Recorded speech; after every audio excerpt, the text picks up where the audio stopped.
Good to see you, Glenn. God, who's that common criminal up in the top part of my screen? Hey, go Redskins, right? HTTR. That's right, baby. I think we might go 5-2 this week if I think so. I think so. I mean, it's just Carolina. You guys have Carolina. a good ball club this year. I did learn that Cam Newton is a fun guy to have a cigar with. If you're ever in Atlanta, his cigar bar is directly across the street from where the Falcons play. But now that we've covered that, thank all of you for joining us for our first of the year regional legislative briefings, where PCA does these in preparation for the 2025 legislative season. And we're going to walk through a federal briefing with my comrade in arms, Josh Abersky. Then I'll give a overview of the tools and strategies that PCA employs with you on the ground in the states. Then a brief overview of sort of a crystal ball state by state run through of where we think at this juncture legislation will exist in the states, and then sort of a overview of legislation that we oftentimes get caught up in that has unintended consequences. So with that, Josh, why don't you kick us off with an update on federal affairs? Thanks, Glenn. Yeah, I think it's an important time to really start preparation for what the new year looks like. And our team has been working throughout the year, kind of strategizing and wargaming different scenarios. There's major federal elections, of course, top of the ticket. What does the presidential outcome look like? A couple weeks from now, we'll know that, as well as the congressional makeup, Democrat, Republican breakdown between the House and Senate. And I know Glenn's looking at that for a lot of the state legislatures that also have elections. So our team at the federal level has conducted over 100 meetings with sitting members of Congress in preparation for that. A lot of those in safe districts. This is Republican and Democrat. Our message has been very pro small business, very anti-tax. The risk that we have every year at the federal level is the introduction, mainly something coming from the Illinois delegation. That's a bill tied to maternal health. Sounds great, but it is the doubling of the tobacco tax and setting it, well, first taking it at the level, a weight-based tax to cigarettes, and then doubling that. That's certainly a poison pill provision for our industry. The tax realized would be anywhere from 500% to 1,000% on premium cigars. So we try to inoculate ourselves as best as possible from any of those tax initiatives, and we've done so there. Also on the political front, we've supported Republicans and Democrats that are pro cigar, pro small business, and supported their campaigns. We have one additional event before the end of the year for two members of Congress out in the cigar lounge in Nebraska. Our policy is a bipartisan organization to support Republicans and Democrats that support the cigar industry, that support brick and mortar retail, that support small businesses. So we're agnostic when it comes to RRD affiliation. Our PAC policy is if you want to host a cigar event, we will provide cigars for that event. So, on that front, the politics we'll see and analyze post-election. I'll actually be spending election day with Glenn. So in a cigar lounge, looking at results, probably pulling out our hair in either scenario. Yeah, the Zoom culture. But, you know, we are, Just dame tiempo, honey. I we're can't do ready everything. for a lot of the, you know, potential outcomes for the election. We also did some, you know, initial outreach with potential political appointees of both the Harris administration or a Trump administration. We have, you know, folks coming to our office on a weekly basis that are in the running, have circulated their names. We had, I want to say, a dozen Harris folks 2 weeks ago, and we have 20 to 30 potential folks in the Trump orbit that we'll be meeting with next week. So it's always important to cover our bases and kind of hedge our bets, so to speak, and that's what we've done as part of that outreach. On the regulatory front, it's rather quiet. Given the election year, typically you don't see major rules promulgated. One of the things that we heard earlier in the year was the flavored cigar rule, which was tied to menthol cigarettes. That was delayed on the unified regulatory agenda. So basically, you know, if they want to move forward with that, we're still looking at about 12 months before they would actually send it to be, you know, finalized. And then, of course, litigation would come as a result for that. Nicotine levels, that's another reoccurring rule that still remains out there. Again, don't expect that to be promulgated into the proposed rule stage between now and the end of the year. FDA CTP is kind of on a freeze, so to speak, because they have rules that affect electoral outcomes. I think a lot of the political folks within the Biden administration, the Biden White House, were largely responsible for pulling the flavored cigar and menthol cigarette rule because it could affect election outcomes. So that's kind of the brass tacks of those rules. One of the questions I get all the time, what's the status of litigation? We've had oral arguments over a month ago. Michael Edney presented to a three-judge panel here in Washington, D.C. And there were some supplemental briefs that were filed predominantly on user fees.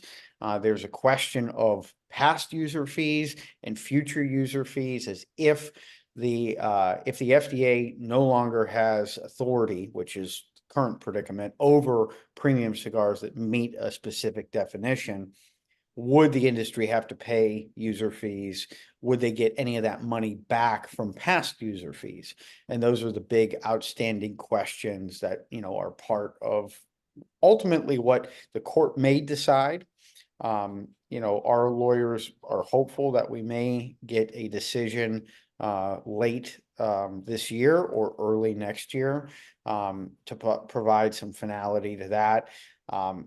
Kind of wargaming certain scenarios, like if we win, we win. And if we lose, there's something where we could appeal to an en banc to all of the judges at the circuit level, as well as try and get a writ of certiorari with the Supreme Court. Both of those scenarios are extremely costly and something that our trade groups, the three trade groups, are going to have to, you know, make preparations for. But, you know, fortunately, if either of these scenarios, most of it wouldn't play out until 2026 or very, very late in 2025. But federally, rather quiet, a lot of data crunching on our end, and ensuring that we have resources and talking points. I think it's important to note, and right now we had our board of directors meeting, I'm going to say 3 weeks ago. We're rolling out press release after press release, and advocacy is only one component of the many things that we're working on at this stage. But we will be doing a walk the halls fly-in the fall of next year. So we're actually coordinating. I know the Cigar Association of America is interested in doing one in March of this year. And we're hoping to work with them and help complement in the work that they're doing, as well as host our own independent one. Now, some of you may have seen the release that went out today about our Alliance membership. We are getting others involved that sell tobacco products that are non-retailers. They might buy from a retailer or a wholesaler. These include golf courses, gun clubs, distilleries, wineries, breweries, barber shops, you name it. If you have a humidor and you're buying from someone else, we want to make sure that you're part and are included in the educational resources and informational materials and are a part of our advocacy army. Consumers are also available to that. Now, the number one question that we got in discussions, this is not a trade show eligible class. Folks will not in those categories will not be able to participate in the trade show. That is for the trade, retailers, manufacturers, industry partners. So I want to be very clear about that. But, you know, the financial side of things of including consumers and including these small businesses is important, but also in developing this political army for the local, state, federal level. It's a lot more compelling if we go in as the Premium Cigar Association with a retailer, manufacturer, and maybe another area where Senator X or Congressman Y isn't a fan of tobacco products, but is a fan of bourbon, and this distiller sells premium cigars, and it would all ultimately hurt their bottom line. So we are growing exponentially and expanding our advocacy prowess. I'll stop there, and I know Glenn has a slate of state-specific things for the South to go over, but if anybody has any questions about anything I went over, I'm happy to answer them now. Any federal questions?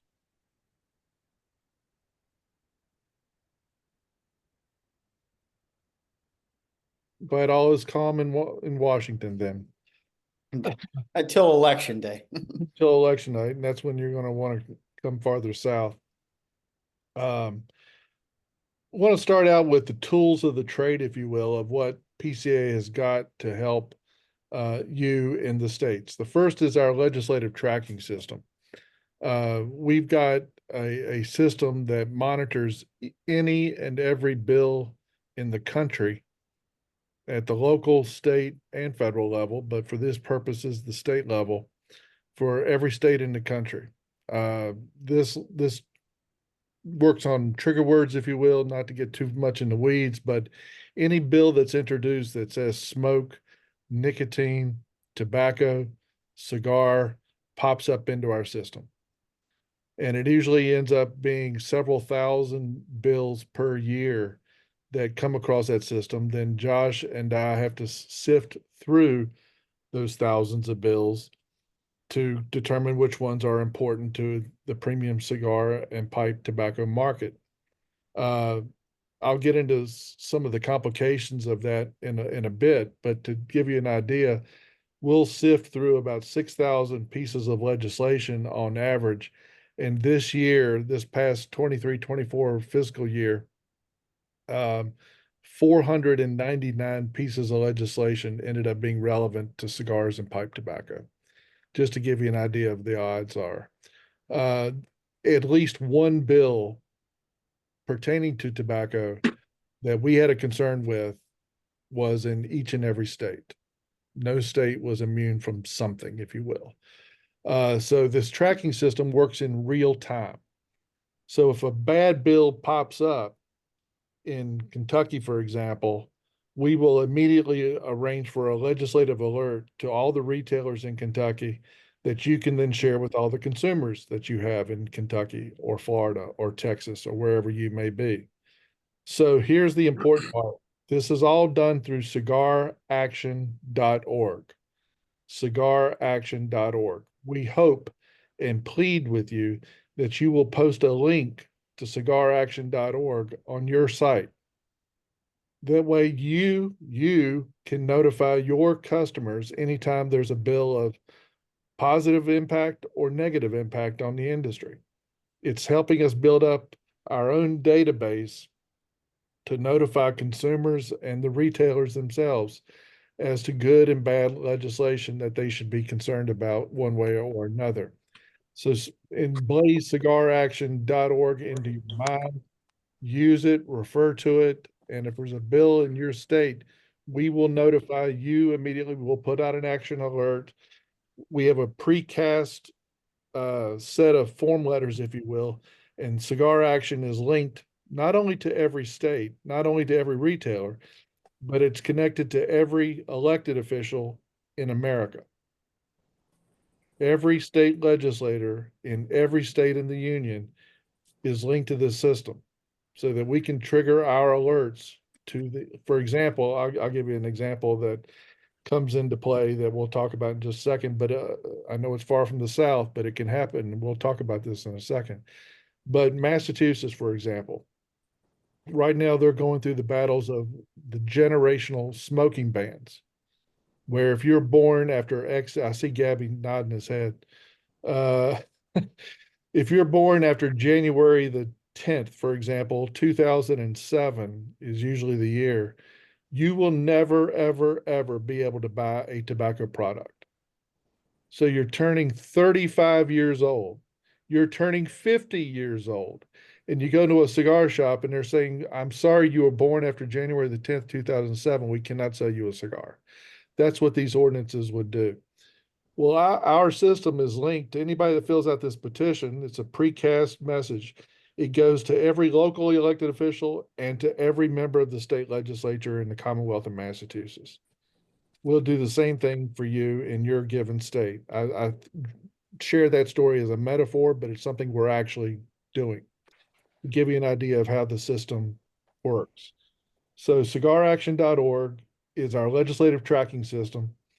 It's our grassroots network as well, and we hope you'll help us build that grassroots network for these types of legislative alerts. Also, if bills come up in your given state, we will help you to design, draft, and deliver legislative testimony on bills. This has become an important part of our work. I'll give you an example. Last year, well, I'll give you a lot of examples from last year, but I'll just draw one analogy. A member of the Colorado State Senate introduced a tax ceiling bill to make it constitutional. It's the equivalent of a tax cap. We notified the retailers in the state of Colorado, and we drafted testimony for them to go and personally deliver at the Capitol on behalf of their shop as a constituent and as the representatives of the industry in the state of Colorado. We'll do the exact same thing for you if bills come up of relevance in your given state.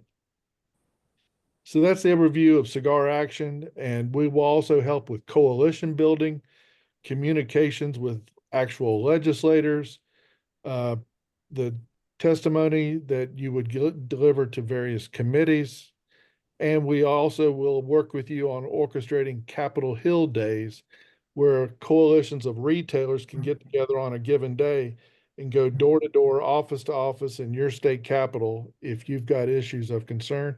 And we encourage you to do these Capitol Hill days, even if you don't have issues, to introduce yourself to your specific legislators so that they know who you are and what your small business represents.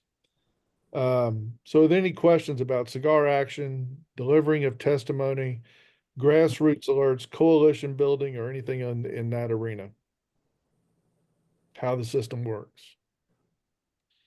We desperately need for you to be engaged in the process. In the olden times, PCA had the resources to put lobbyists on the ground by region.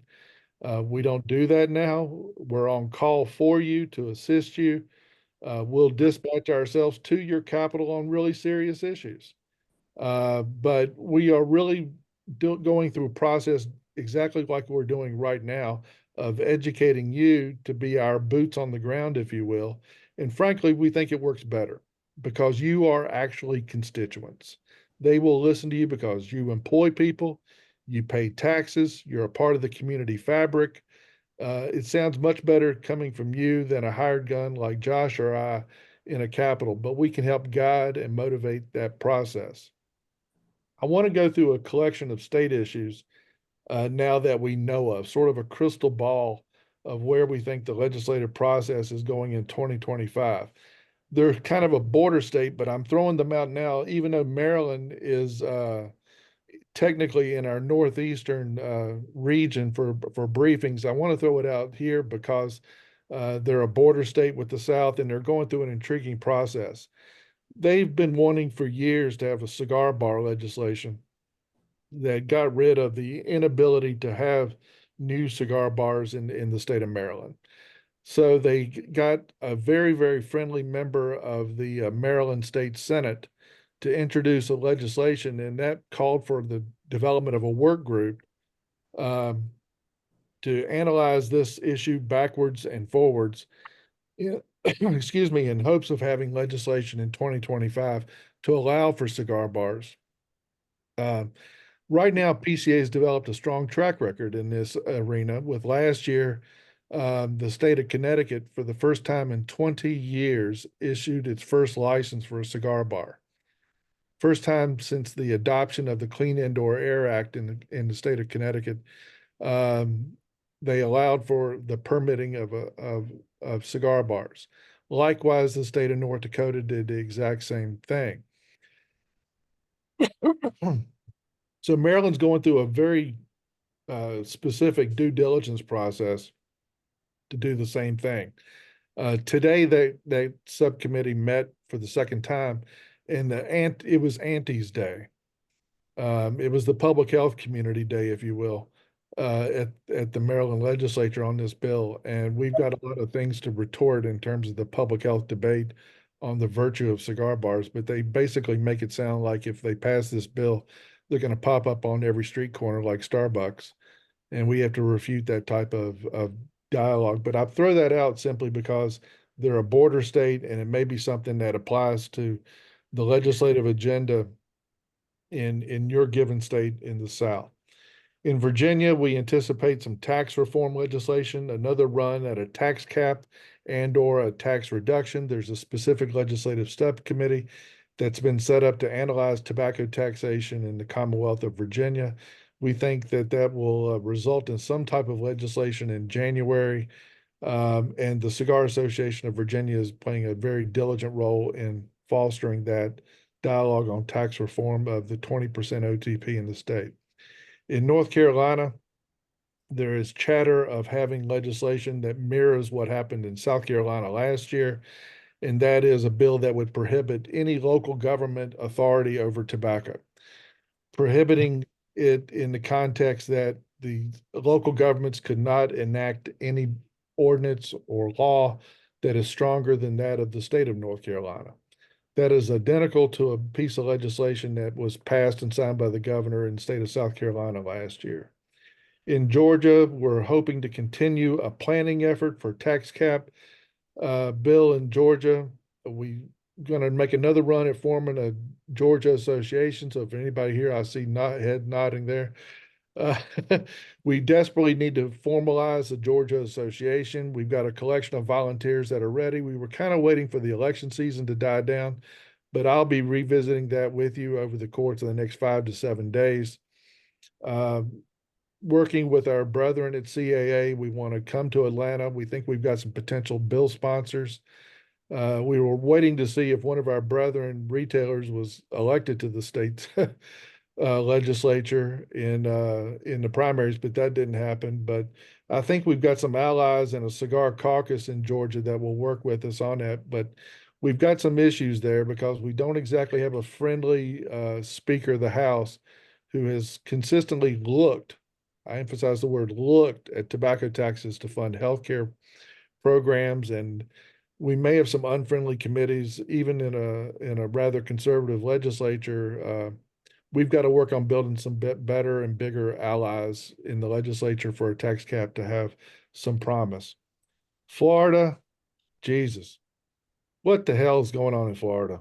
Gabby, grab your head, nod up and down.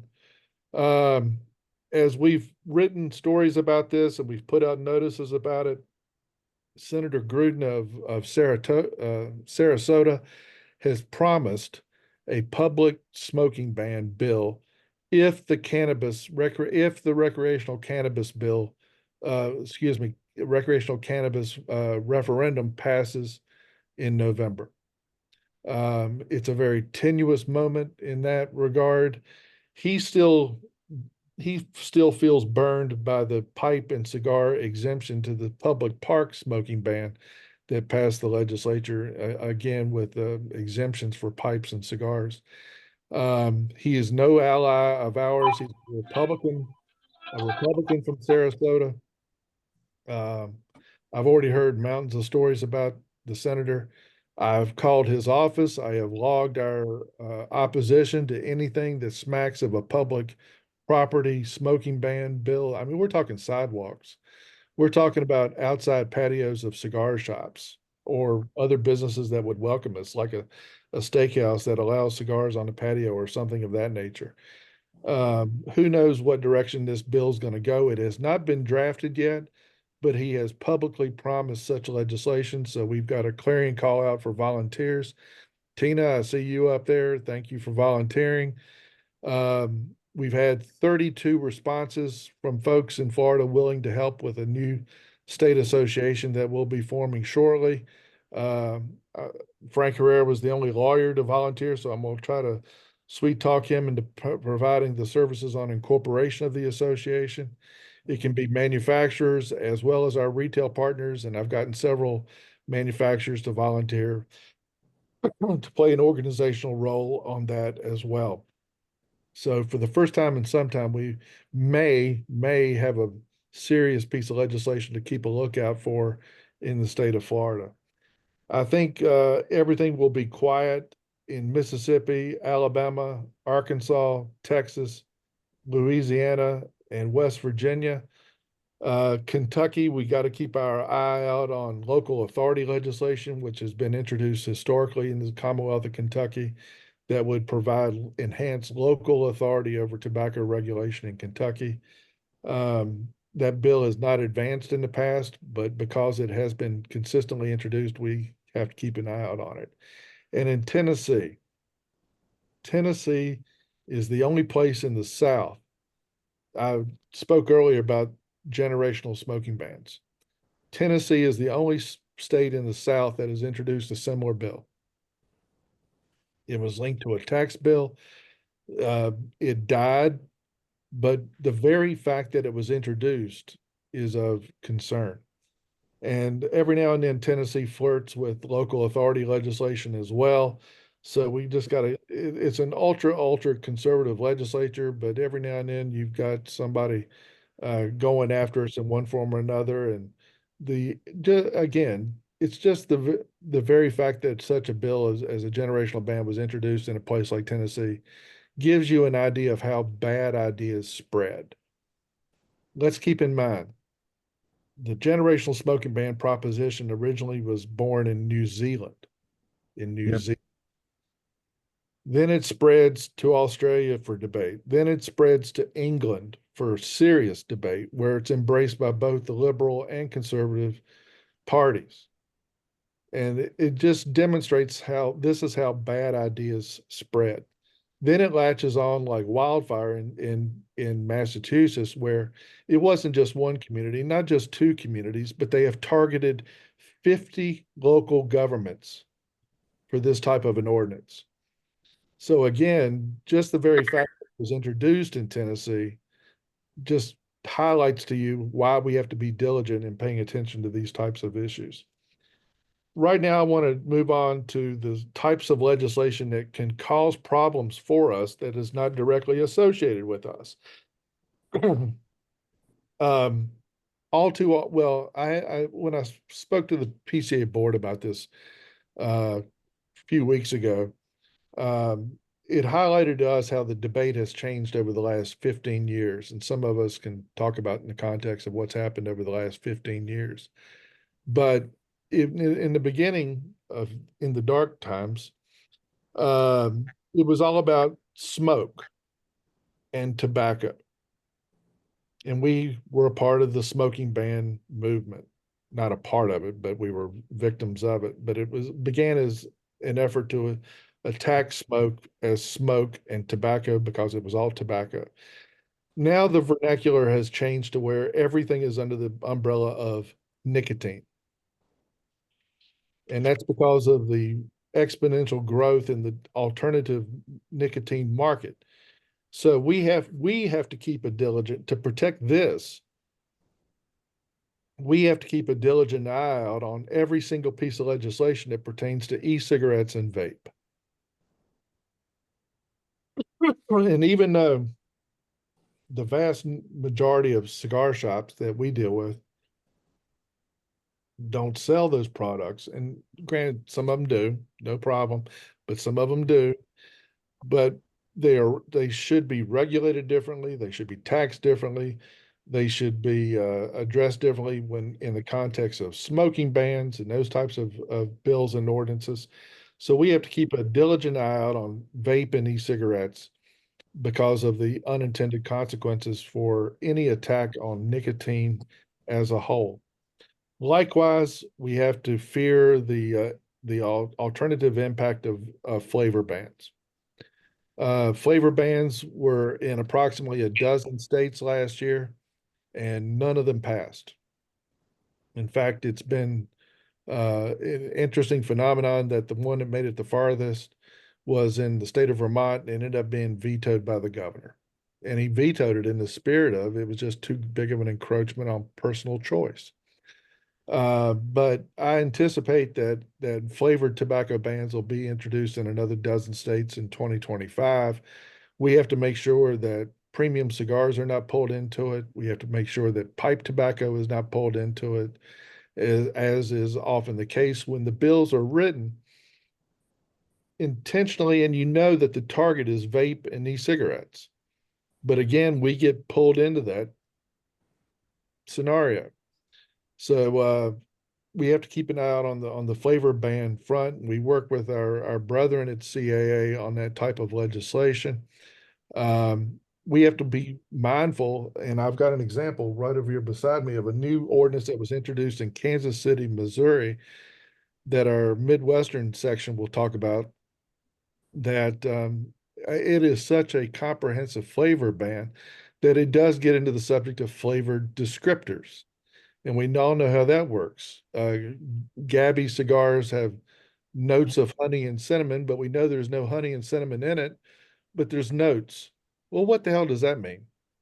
So all of a sudden you're characterized as a flavored product because someone described your cigar and this is what they tasted.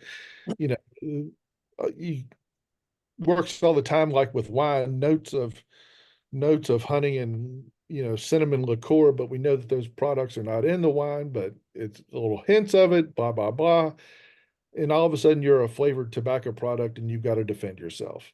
So that's just how ridiculous sometimes these things get, but it's why we have to delve deeper into this type of legislation. So with that, lastly, I want to talk about our state organizational capacity. We've got state associations in the South with the Cigar Association of Virginia, the Texas Cigar Merchants Association, a strong group, again, I throw them out as a border state, Maryland, Alabama, North Carolina, and we're going to come hell or high water, we're going to get this thing off the ground in Georgia. We've got a loose confederation of retailers in Louisiana, South Carolina as well. So we'll be communicating through these state associations to you and with you as well. We have formed what we call the Council of State Associations because I want every state to learn from the other states. It's important, I think, for you and your education and your political agenda in your given state to know what's going on in other states. So if there's a bad bill introduced in Tennessee, I want them to know about it in South Carolina. So we'll have a regular monthly report that will go to all of our state association brethren in January, providing weekly and monthly updates on every bill in the country. Again, because we want you to learn what's going on in other states in case it happens in your given state. So with that, I will shut up. Glad to take any questions, and Josh to remind me of anything I may have left out. I think you covered it, Glenn. And feel free to ask me questions about your given state or things that you might be concerned about, at the city hall level as well as at the state capitol level. Hmm. Hey, Glenn. Hey, everyone. My name's Gabby Caffey. It's nice to be here. I do have one question. I never could make the connection as to how a smoking ban went into effect in Miami Beach. It happened earlier this year in April. So nowhere on all of Miami Beach can you smoke anything, much less a cigar. Yeah, you can. Cigars were exempt. Local governments were not allowed Okay. to include cigars and pipe tobacco in any public beach smoking ban. Okay. I read something different, but I'll take your word for it. Thank you, Glenn. Gabby, with that, it's like the locals don't know about that exemption. And like Okay. speaking from Okay. experience, I've been on Miami Beach smoking a cigar and I was approached by someone telling me I couldn't do it. And I pulled out Right. the statute and said, because Glenn and I were a part of that, of writing that exemption and working on that, one that we're very proud of too. If you go to a park and the beach in Miami, you want to enjoy a cigar. So yes, you absolutely can. There is a state preemptive exemption for that. Excellent. Thank you for that, Kind of guys. like when Bloomberg passed his public park smoking ban in New York, and I went outside the Davidoff shop and walked into Central Park, and I begged a cop for a ticket. I begged, and he wouldn't do it. I wanted a smoking public ticket with Michael Bloomberg's name on it, and I wanted to pay the $50 just to say, but he said, "No, it's not worth me. It's not worth me doing it." So go to Miami Beach and light up. Very cool. Thanks, guys. Jay Davis has got 12 seconds to ask me a very complicated question. Nope, I can't do it in 12 seconds. I'll just add that your comments, gentlemen, are appreciated. And we should be encouraging our customers to become an alliance member of the PCA and also businesses that we sell to. To just give an example of something we're dealing with here in Texas, State Farm and a lot of major carriers are canceling the insurance for cigar shops, not because they hate cigars, but because they have a problem with vape. And wouldn't it be great if people that work in the insurance industry that can help us with that? I mean, I had to go all the way to Virginia to find somebody to write a policy for me.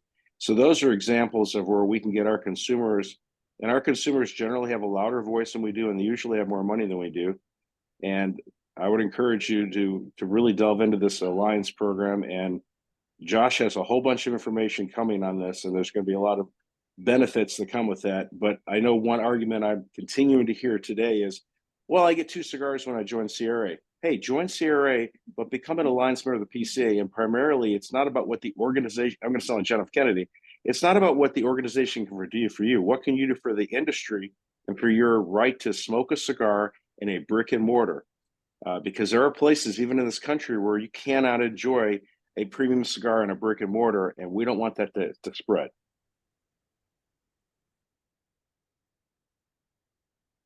Well, thank you. Appreciate that, Jane. You're absolutely right. And while we've got this collection, I just want to get a tally of the states representative. I've got Georgia, Florida, Texas.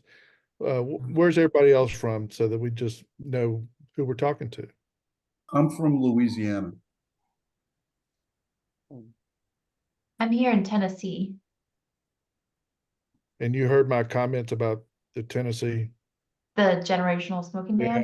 Yeah, we just got to keep an eye. I don't, it's not going to go anywhere, but we need to make a stink about it. Just the fact that it's introduced. Okay. Where's your store in Tennessee? Actually, I work for Quality Importers, so I'm in the, Oh, okay, in the very trade good. industry. Yeah. Anybody, where's everybody else from? I'm in Jacksonville, Florida.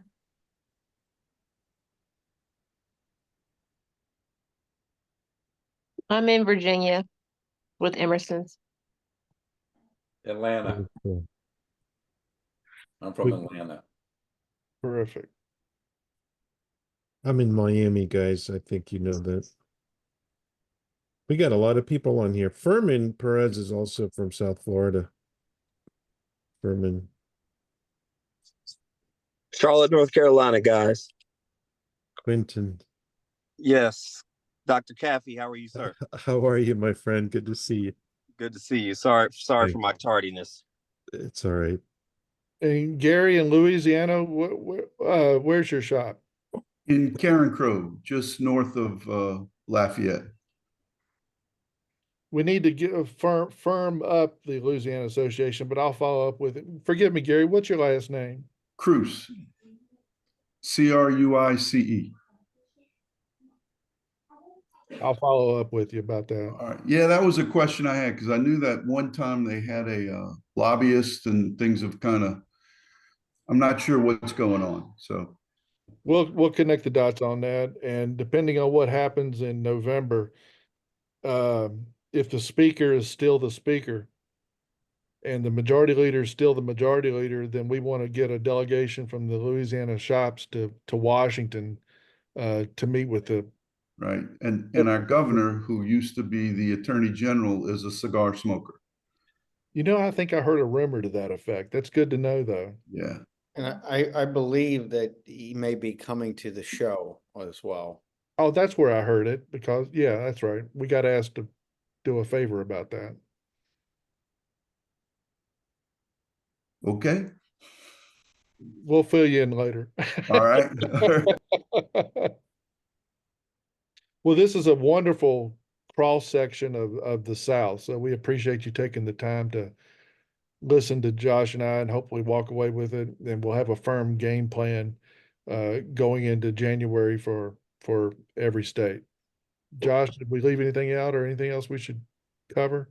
I think we covered it. Appreciate everybody's time and let us know if you have any questions or you know something pops on your radar that might not be on our radar. We're always happy to answer questions and dig into different areas, and some of the stuff might be in the private sector, right? As Jay mentioned, the insurance side. We've had problems with text messaging tools and payment processors and banks and you name it. So our team is small, but we pack a punch with a lot of this stuff, and we're happy to track down some things. Last call for any questions you may have about cities, counties, states, or what's going on in Washington. I guess I'll have a question for Florida when this new team is established. I'm sure the team will have its own communication, or will it always be synchronized with PCA and DC? We'd like to keep it in sync, but Yeah. we'll be able to facilitate communication between retailers and board members of the Florida Association. Perfect. But we want to make sure everybody's singing from the same hymnal. Most likely with that, on the beginning, there'll be communications facilitated by PCA, but a lot of the associations, they coordinate policy priorities, but they handle it on their own. That's where we would like to get it, having that, independence, so to speak, but coordinating with us. We are renewing, and this is a good point that I forgot to mention, we are renewing our state grant program. So these state associations will be eligible for some seed money. We're providing that in California. Florida, it would be great. It's nominal cost, $5,000 for, legal fees and things like, and sounds like in Florida, we might be able to get that for free, but, websites, certain things. And then we have, as Glenn mentioned, the tracking tools and the legislative alerts that we pay for. But there is some resources allocated in the PCA budget for state association development. And that's one of those things where, you know, in all the other parts of my budget, I like to be very frugal with, but I want to spend every dollar that we can at the states, because we have to build, that's the, you know, if retailers are the first line of defense, I think a close second obviously is consumers and state associations. You're giving me a lot of ideas. If I may say, we have self-financed a lot of the work the Boutique Cigar Association has painfully tried to do. Jay Davis said it best when, we built this association thinking that people would show up wondering how they can help. But the large part of people that I probably say over 80 companies in the past 5-6 years, they're really looking to see how they can benefit personally or their company. So I don't speak for the BCA. I'm just one of the 7 board members, but I think it's time that we figure out a new trajectory for all of these small family businesses, build an army, build a coalition that can really support a cause like this. So, yeah, I think we will find new purpose in doing one of these state associations, or at least backing the respective states that need the help. If you guys want more information, this is not a cheap plug or anything, but it's boutiquecigarassociation.com. And everything we do is really to align our energy with helping the industry. So this is a great way for us to help, and I hope we can definitely make a contribution. So thank you guys very much. You just triggered one other thing I wanted to throw out, is that these state associations are not just a conduit to what's going on in city halls and state capitals. In a place like Florida or any other states like Louisiana is a really good example in a second. There's a lot of states in the country where there's nothing threatening or positive even. It's kind of status quo going on in a state capital. But these state associations can be our conduit to your federal congressional delegation. And it's just like, messages coming from me versus you. It sounds so much better from you as a constituent than from us as a hired gun. So given our desire to strengthen our network in Washington, we have a completely different game plan for how our state associations can communicate and be present with your congressional delegation through your district offices. Everybody in the country lives within an hour or two of a district office for a United States congressman. Just them knowing about your small business and how the impact of federal issues impacts your local business is important. So even if there's no burning legislation in your state capital, there's a consistent need for outreach and just letting them know you're there to your congressional delegation in your given state. And that's a valuable part of these state associations.